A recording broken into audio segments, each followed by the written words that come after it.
치아보험 가입 전 반드시 알아야 할 5가지 꿀팁. 충치나 잇몸 질환, 그리고 임플란트는 대부분의 국민이 겪는 일상적인 질환이죠. 그런데 치료비 부담이 커지면서 치아보험에 가입하는 분들이 많아졌습니다. 하지만 약관을 제대로 이해하지 않으면 보험금이 지급되지 않는 경우가 늘고 있습니다. 오늘은 금융감독원이 발표한 실제 분쟁 사례를 통해 치아보험의 보상 제한 5가지 사례를 함께 살펴보겠습니다. 치아보험 가입 전에 반드시 확인하세요. 첫째, 보철 치료는 발치된 치아 개수 기준입니다. 보철 치료의 연간 보장 한도는 발치된 치아의 개수 기준이라는 점입니다. 즉, 치료한 치아의 개수가 아니라 잃은 치아 수를 기준으로 합니다.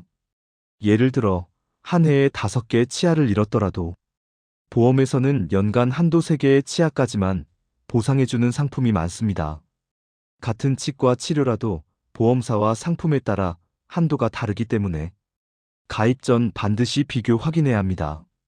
보철 치료는 발치된 치아 기준이며 연간 보장 한도 주의하세요. 둘째, 집에서 스스로 뽑은 치아는 보상 불가입니다.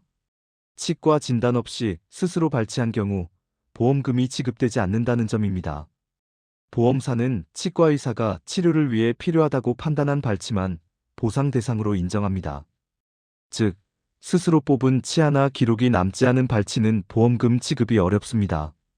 보험금을 받으려면 반드시 발치 진단 기록을 남기고 치료를 받아야 합니다. 스스로 뽑은 치아는 보상 불가하며 진단 기록은 필수입니다.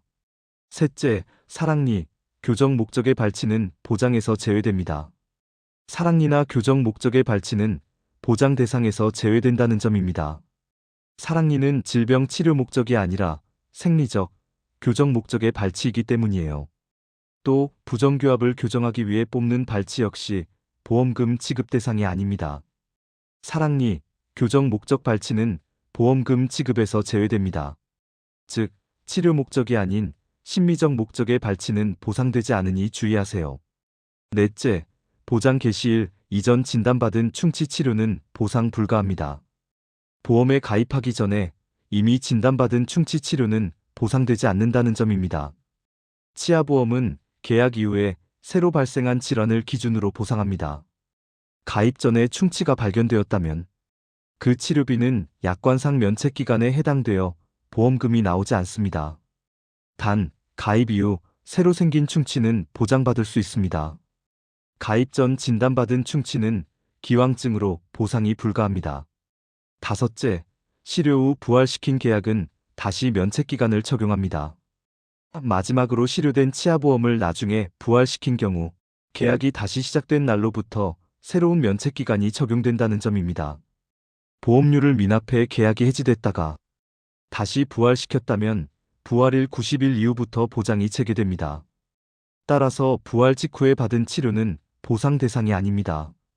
부활 시 새 면책기간 90일이 적용되며 부활 직후 치료는 보상이 불가합니다.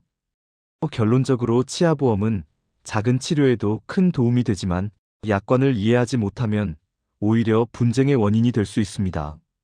특히 발치 개수, 진단 시점, 치료 목적 등에 따라 보험금이 달라질 수 있죠.